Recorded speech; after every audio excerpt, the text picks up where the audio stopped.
सांझे वेल सुॾकंदड़ ख़्वाब। हर रोज़ अलाए त केतिरा ख़्वाब नेणनि में समाइजी करे साबियां लाइ पाण पतोड़ीनि था। हर हिकु ख़्वाब जफ़ा ऐं वफ़ा जी राह ते हलंदे कंहिं कशमकश जे वतन में अची करे क़ुर्बान थिए थो। निमाणियूं अखियूं इन समाज जे ठहियल दकियानूसी दस्तूरनि अॻियां मजबूर थी करे मायूस थियनि थियूं। इन सभु कुझु हूंदे बि अंदर मां हिकु आवाज़, हिकु सदा बुलंद थिए थी त इहा कारी राति हाणे वधीक पंहिंजी गिरफ़्त खे मज़बूत करे न सघंदी। चवंदा आहिनि त ज़ुल्म जी राति खणी केतिरी बि तवील छो न हुजे, पर उनखे सुबुह थींदे ई ख़तमु थियणो हूंदो आहे। अहिड़ीअ रीति हर राति जे ख़तमु थींदे ई नए सिज सां गॾु नई उमेद पिणु पैदा थियणु लॻे थी, जेका ख़्वाबनि खे क़ुवत बख़्शण जो बाइस बणिजे थी। पंहिंजो देश वतन ऐं ॾेह पखियुनि खे बि प्यारो हूंदो आहे। सॼो ॾींहुं उॾामूं करे वरी बि सांझे वेल सभई पखी पंहिंजे घरनि ॾांहुं वापसि वरनि था। इहा वरण वारी रीति जी पाण सां बि कुझु दिलि फ़रेब ऐं दिलरुबाई रिश्तो जुड़ियल आहे। सांझे वेल जॾहिं शाम जा पाछा नमूदार थियणु लॻनि था त उन महिल मन अंदरि माठ थियल सभई सूर जागी पवनि था। दर्द महिमान बणिजी करे दिलि जे दरवाज़े ते दस्तख़त ॾियणु लॻनि था। सॼो सूर बणियल वजूद हिकु दफ़ो वरी ॾुखारो थी पवे थो। ॾुखारो हूंदे बि मुस्कुराइण जी कोशिशि करण बि हिकु कमाल जी कारीगरी आहे। दुनिया में त अॼु हर टियों फ़र्द कंहिं न कंहिं शोबे में कारीगर हुजे थो। को दर्द ॾियण में, को ॾुखारो करण में, को तकलीफ़ ऐं अज़ियतनि ॾियण में, त को वरी उमेदुनि ते पाणी फेरण में बि कमाल जी कारीगरी रखे थो। इन्हनि कारीगरियुनि जे आॾो जॾहिं ॻोठ जा सबाजड़ा नौजवान शिकार बणिजी करे साम्हूं पहुचनि था त पोइ उन्हनि खां अजीबो ग़रीब सवाल कया वञनि था।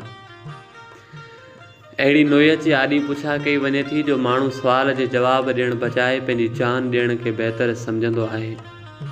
लफ़्ज़नि सां शख़्सियतनि जी तज़लील कई वञे थी।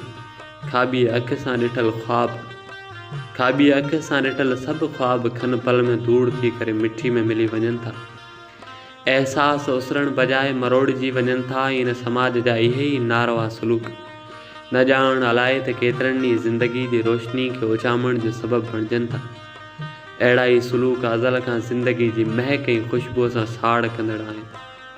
सांझे वेल जॾहिं सुॾकंदड़ ख़्वाब अखियुनि में लही अचनि था त पोइ अंदर में हिकु आंध मांध पैदा थिए थी। ईअं महसूसु थींदो आहे त ॼण त समाज अंदरि मौजूदु हर का कुरड़ी अखि मूं ॾे निहारींदी हुजे। हर का सुहागण पंहिंजे सुहाग विञाइण खां पोइ मूंखे मयार ॾींदी हुजे। हर को पखी शिकारी जे हथ सां शिकार थियण खां पोइ मूंखे हुन ॾोह जो ॾोही सम्झंदे मूंखां हिसाब तलब कंदो हुजे। हर वण टिण ऐं साह वारो जानदार ऑक्सीजन जी कमी जी शिकायत मूंसां कंदो हुजे। हर का गली, हर को वाहण, हर का वस्ती पंहिंजे अकेलाई जो दास्तान मूंसां सलणु चाहींदो हुजे। जॾहिं बि सांझे वेल ख़्वाब सुॾकणु शुरू कंदा आहिनि त आकाश मथां नमूदार थियल ककर रोअणु शुरू कनि था। खिवण वाॼट करे दाहूं करणु शुरू करे थी ऐं सॼो संसार सोगवार थियणु लॻे थो। ईअं ई जॾहिं ज़माने जा सभई वहम ऐं वसवसा गॾिजी करे कंहिं हिकु ज़हन खे यरगमाल करण जी नाकाम कोशिशि कंदा आहिनि त उन वक़्तु टुटंदड़ उमेदूं ख़्वाबनि सां सलाड़जी करे सुॾकणु लॻनि थियूं ऐं काइनात जूं सभई तख़लीक़ूं बेअसर ऐं बेसवादियूं थी वञनि थियूं। सभई शाइरियूं ऐं सभई डायरियूं कंहिं कोरे काग़ज़ जियां ख़ाली अणपूरियूं थी करे सावण जे मींहं वांगुरु जज़्बनि सां खेॾण जी शुरूआति कनि थियूं। इहा शुरूआति जेका न ॼाण अलाए त केतिरनि ई अरमाननि ऐं अहसासनि जो जनाज़ो खणी चुकी आहे, न ॼाण अलाए त केतिरनि उमेदनि जो क़ातिल आहे। इहा शुरूआति जेका आदम जे पुटु हाबील काबील खे मारे कई हुई, सा उन शुरूआति जी अञा ताईं पुॼाणी थी न आहे सघी। इहा शुरूआति अञा अॻु खां बि अॻिभरी थी करे महसूम मुखड़नि जी मुस्कुराहट खे खसी रही आहे। नाउमेदीअ जो फ़सुलु जेको तयारु थी करे हर कंहिं अख मां सांझे वेल ख़्वाब खे सुॾकण ते मजबूर करे थो।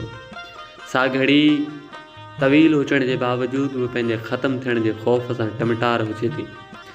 ऊंदाहियूं कुझु वक़्त त कंहिंखे यरगमाल बणाए सघनि थियूं, पर उन्हनि खे हमेशह कंहिं ते फ़ोक़ियत हासिलु नाहे थी।